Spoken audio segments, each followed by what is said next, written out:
let's get started. Again, my name is Evelyn Knight, and I am the Childcare Business Coach, the host of the Childcare Business Coach podcast. I own Childcare Business Professionals, where we help owners and directors learn how to manage successful childcare businesses. So today we are going to be talking about staying productive during a crisis. And as you can see, if you're on my live video, I am multitasking again today. I'm recording my podcast at the same time as I am going live. So I figured I might as well get this content out in both platforms for my podcast audience and for my Facebook audience. So I hope everybody is having a great day so far. I hope the week isn't too stressful.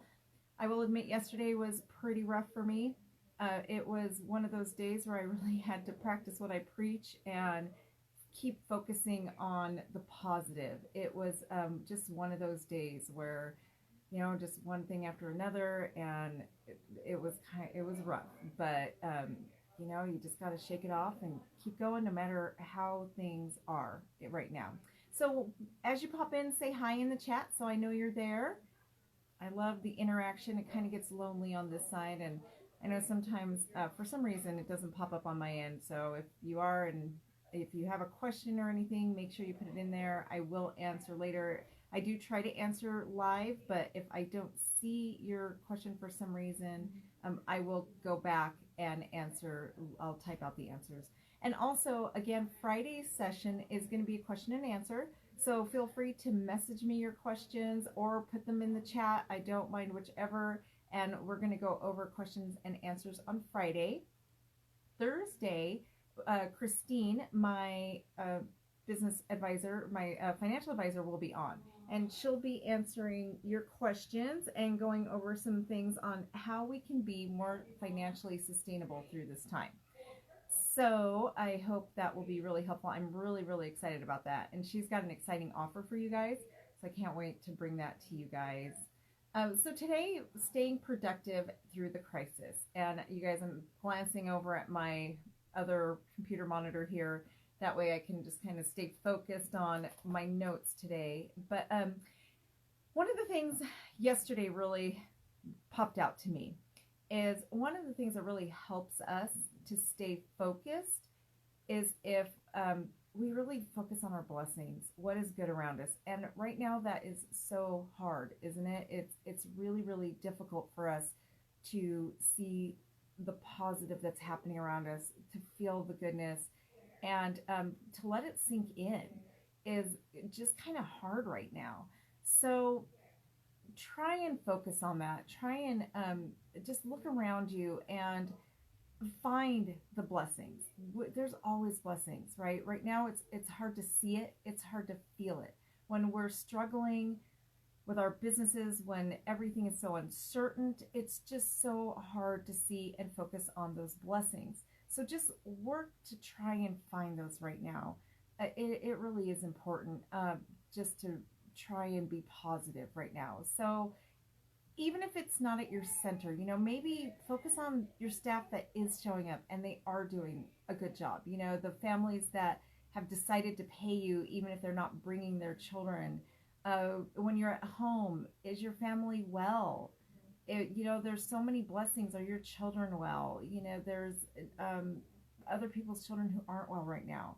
So really look at the things in your life that are good, because we do have plenty of good in our lives. It's just right now, it's so easy for us to get caught up in the negativity and in how overwhelming and big things feel.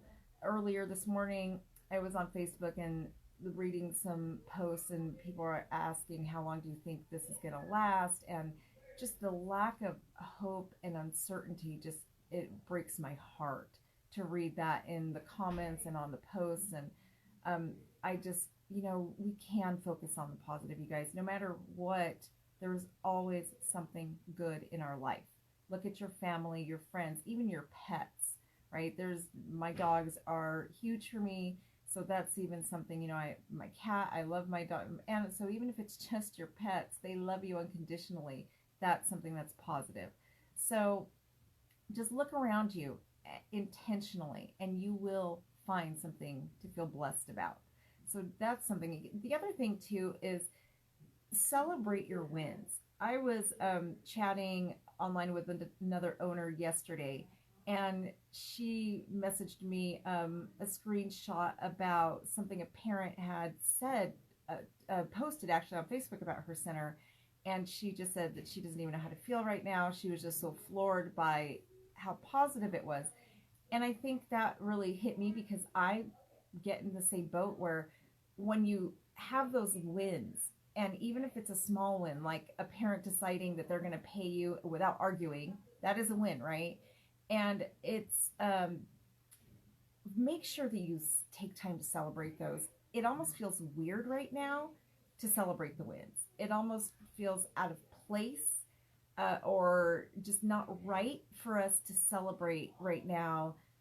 It's just weird. It's a weird feeling, right? But we need to celebrate them. We need to acknowledge our wins. We need to really just be happy about them. It's okay right now to celebrate those little wins. So if, yesterday was Monday, a lot of us were doing our books, right? Or trying to charge tuition. If you're closed and you've got parents that are still paying celebrate that. Celebrate every little thing you can. Whatever it is, just make sure you're taking time to celebrate the wins, no matter how awkward it feels right now. That is really, really important for us just to be able to make it through this and, with our mental health in check. And on the topic of being productive, that is something that will help us to be productive. If the better we're feeling and the better that we have a handle on things, the more productive it will help us to feel. So that will help us to stay focused, which is my next topic. Right now, it is really easy to let distractions just come in and overwhelm us. There's so many things out there distracting us. And so I would really just recommend make a list of those distractions. And right now, I'm sure the biggest ones are the news and social media. Those seem to be the things that distract us the most right now. Those are the things that really have us just engrossed. And before you know it, you have just spent hours on social media, right? So when you open up your Facebook or your Instagram, whatever it is, even if you're on TikTok just to release some steam, put a timer on. Time yourself. Make sure you're not wasting a lot of time, especially in the negativity. I know I've told you guys I can be a news junkie. I can turn the news on and leave it on for hours. And that's something we really just want to avoid right now, is just letting ourselves become obsessed with that negativity, because it will drain us right now. So focus on putting timers on, anything we need to do in order to really manage that overwhelm, right? And also just to be productive and get things done. The next thing, if your center is closed, now is a great time to work on all those projects that you've been wanting to get done but never have time to do. If you're able to go to your center and get some work done, now is a fantastic time to do some maintenance, like painting, deep cleaning, rearranging classrooms, really doing an inventory of your supplies, especially in the classrooms. What does your dramatic play look like? Do you have enough? If you've got the Itters and Eckers books, those are fantastic resources right now to just go through, especially if you are in a STARS program, QRIS, or going through accreditation. Now is a great time to make sure that your classrooms are fully stocked if you're, by yourself. And I know if you're closed, it's probably because everything's quarantined, but if you're alone and you can work through, or even just with one other teacher or something where you're keeping your social distance, but you're able to really just take stock of what each classroom has. How does it look? Can you really just work in that room? That is something that's really great to do right now. How are your parent handbooks? How are your employee handbooks? Work on them. How many years has it been since you updated them? That's something in our membership I'm going to focus on is like, let's get working on those handbooks. If you're still open, that's a little bit more difficult to do because right now, I know for me in my center, I have so much being thrown at me right now, and every day is different. And every day it's a new like obstacle that we have to invent, which I am taking advantage of that though. I'm taking the opportunity to create new policies constantly, right? And if you're one of my members, that's something I'm sharing with you guys. Every single one I'm sharing with you guys, each and every one of those. So every time I create a policy, I give it to my members because I'm sure we're going through the same things, right? So just really focus on all of that right now. I'm sorry, guys. I'm looking to make sure my everything's working good on my podcast side of things. So just focus on all of that, just what you can. The other thing is get structured. One of the things I noticed this weekend when I gave myself that time to just kind of pull back and think, normally I'm really, really structured right now. And I wake up every morning and I do a daily schedule for myself, right? I teach this concept in my time management training for owners and directors, but I make an annual calendar, and then I make a monthly calendar, and then I make a weekly calendar, and then I make a daily calendar.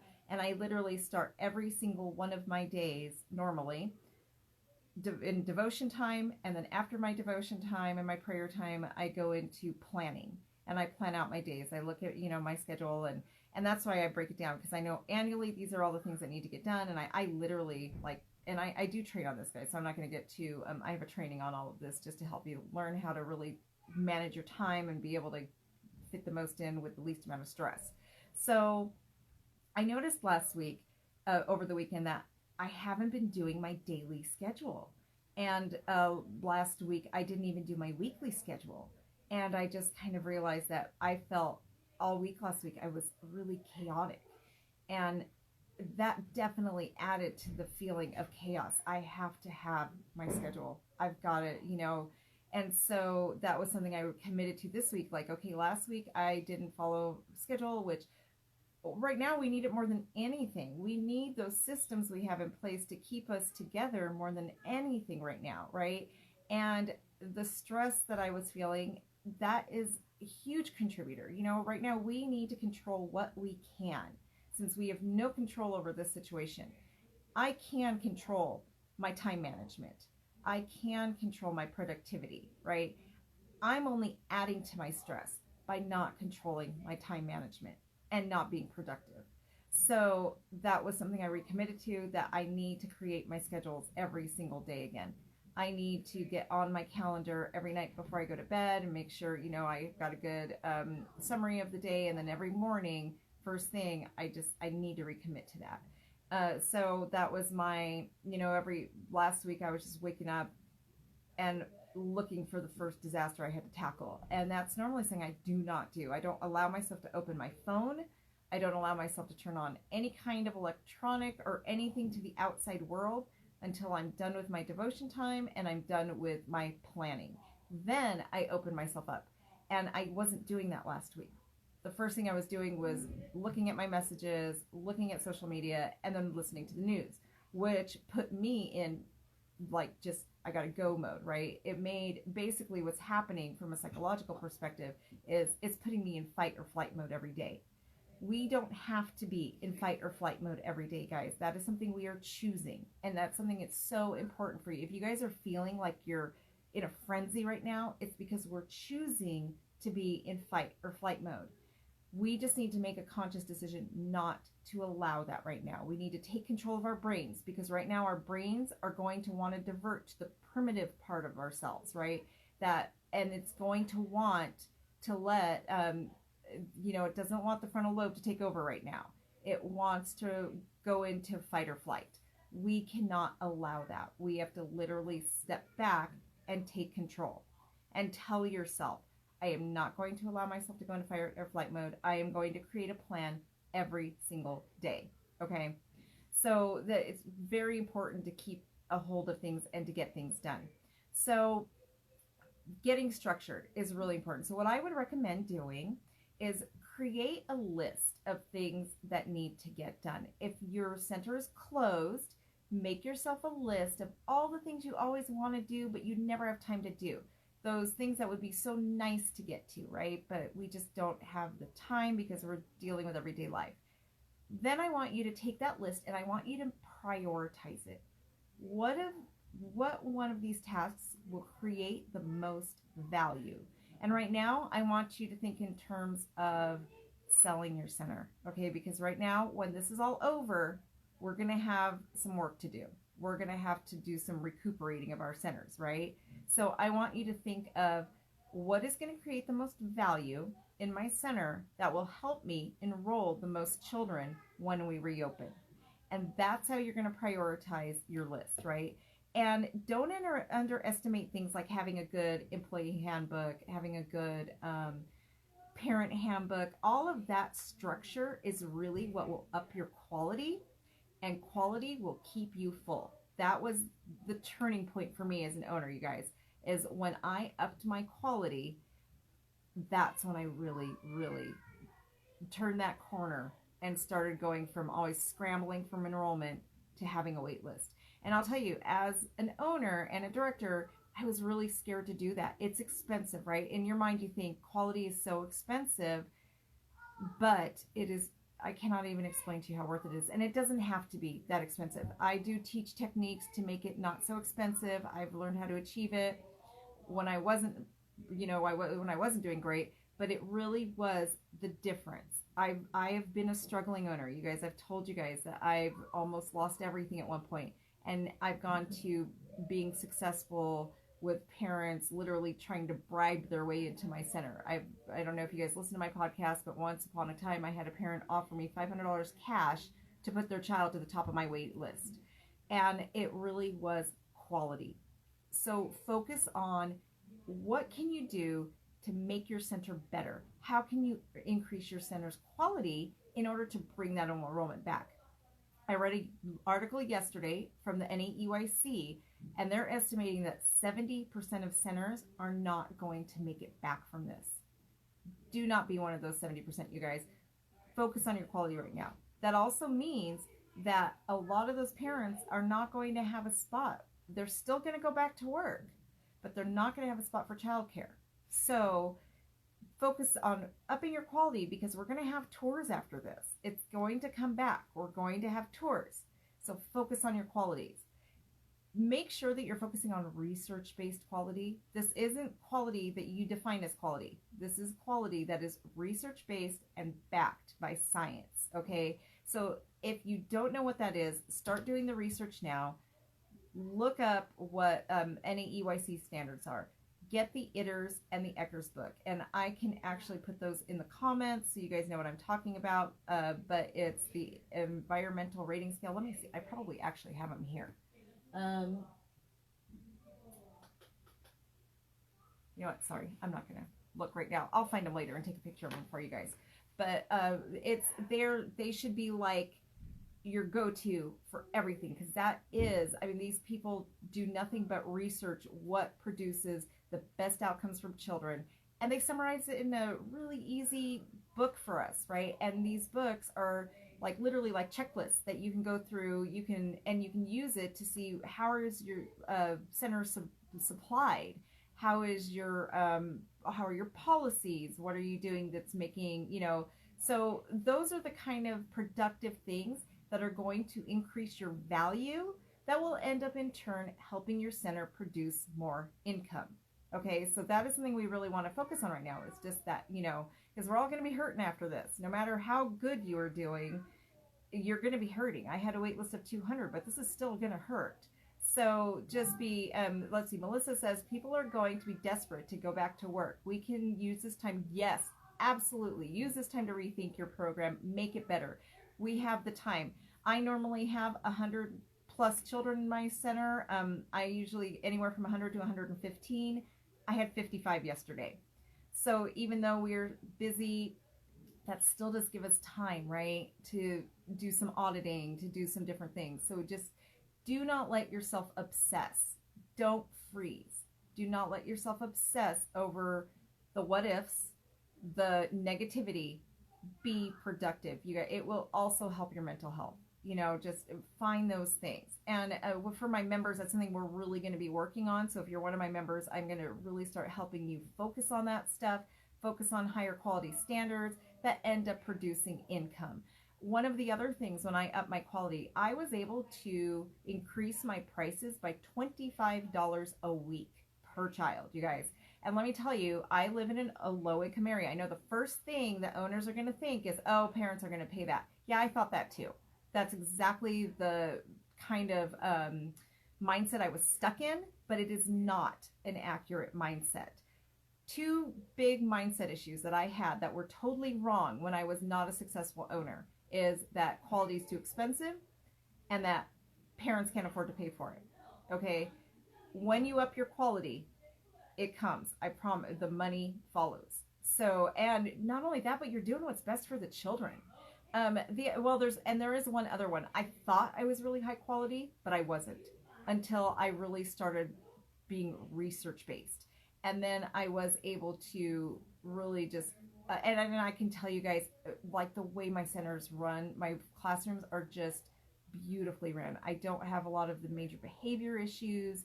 When you start upping your quality, all of those really tough behavior issues go away.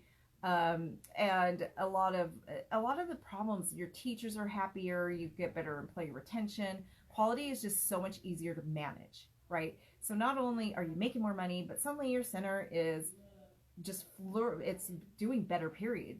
Employees are easier to manage. Everything just kind of falls into place when you prioritize quality. So I cannot stress that enough to you guys. But I think a lot of owners, we just don't know. And I can tell you guys, if your center is following an elementary school model, that is not quality. The way I explain this to people that I'm working with one-on-one is, think of it this way. You would not teach a second, third, or fourth grader the same way you treat a seventh and eighth grader, right? You're not going to have them go from one classroom to another with 6 different teachers a day. That's not something we can do, because we know it's not developmentally appropriate for a third and fourth grader to be taught the same way that we teach 7th and 8th graders. So why on earth in the preschool world do we think it's okay to structure our classrooms like a 2nd and 3rd grade classroom? That makes no sense at all. It is not developmentally appropriate, and it leads to behavior problems. Behavior problems lead to unhappy parents, and unhappy parents make it very hard for you to fill your center. But when you have a really high quality research-based program, parents are fighting to get in because everybody's talking about you. So keep that in mind. If you're running your center like an elementary school, you really need to relook at it. If your kids are sitting at tables all day doing photocopied sheets, you may feel like it's quality, but it's not. And I know that's a harsh reality, but it is. And I had to go through this once upon a time too. I was the owner once who thought, because I was so focused on these other things that are really meaningless to young children, I thought I was doing a good job. And then when I really, really started to do research on it and really just honed in on it, I just realized, this isn't really what they need. We need to, if you go through an AC accreditation or a STARS program, you'll be able to see that pretty clearly. So JJ Williams, I just got JJ, it just came up there. That's all that came up for me. I'm sorry. My for some reason my comments are delayed. Okay, so getting structured, and don't pull back right now. Make sure that you're sending the message that you are still here, that your center is going to survive, and that you're still here. I would even actively encourage enrolling. If you've got spots, why not? Even if you're closed, there's no reason that you can't say, okay, when we reopen, we'll be enrolling for this, this, and this. Make sure the public knows you're still there. Make sure that you still have a presence. Make sure your parents know. Everybody is really scared. The entire nation is looking at small businesses and businesses in general that are going to be shut down. They know that a lot of people aren't coming back from this. Make sure that you're out there. Make sure you're being positive. Make sure you're letting your families know, I'm coming back. And when I do, I'm going to be stronger, better, whatever. If you're going to have spots available that you know of, because maybe some of your parents aren't getting their job back, don't be afraid to start enrolling. Don't be afraid to start having those conversations. If you've got a wait list, don't be afraid. Get it going now. Having that presence now is a great opportunity to make sure, even if you guys are just posting things on local social media pages, like, we're encouraging children, parents, just anything that you can right now. Make sure people know you are there, and especially your families. The other thing, if you're closed or if you're open right now is a great time. If you don't have a Facebook group or an Instagram page for your center, get it going now. Do it now and get your families on there. Get that line of communication so that they see you all the time and they know you're not going anywhere. If you're closed and your competitor is open, that's something to really be careful of, right? Because you've got to really ask yourself, will they be back? So make sure that they know. Make sure you build that relationship. And that's something that's really, really important right now, is building relationships. From chatting with a lot of you guys in Messenger, one of the biggest things that I'm noticing and seeing is those of you who are not having a hard time with your parents paying you, and with that consistency, the ones who are not having a hard time have built really good relationships, right? Those of you who are really struggling and parents are arguing with you and you don't have those relationships. So it's time to have a really good heart to heart with yourself and do some reality checks. Like, how do you need to build these relationships? Relationships is what builds loyalty. Relationships is what are going to keep your customers and your staff loyal to you. Two really, really important things to think about right now. Now's a really good time to just analyze your center as a business and figure out, what do I need to do to make it stronger and better? Now's a great time. So don't pull back, you guys, on your advertising, and I'm not saying that you have to advertise in a monetary way. I mean, like, if you went through my enrollment workshop I did, I gave you guys a bunch of free advertising techniques. And if you guys want, I left it. There is a unit still in there, especially for those of you who are home. Do the unit I put together on enrolling. I talk a lot about how to brand your center. It's a lot. Enrollment is huge. I know we think of it as just enrolling children, but if you go through my enrollment unit that I put together for you in the unit section, you'll see there's a lot more to enrollment than just enrolling a child. So that's why I have 5 different sessions on how to enroll children. So go through it again and just look at the things you can do that are free, that you could be getting your center out there right now. Branding right now is a really great opportunity. Making sure that people know that we're here and we're here to stay is a pretty big deal right now. So just really, really watch that. So that's what I have for you guys today. Just stay productive, stay positive, and just really, try to focus on those blessings. I do have some notes from yesterday's session. I have some notes from today's I'll be posting for you guys, so you have it in writing, just the overview of what we've talked about here. And if you guys have any questions again for Friday's session, just let me know. I hope you guys all have a wonderful, wonderful day. And again, if you're replaying, feel free to leave me messages. You're welcome, Melissa. Thank you. Bye, guys.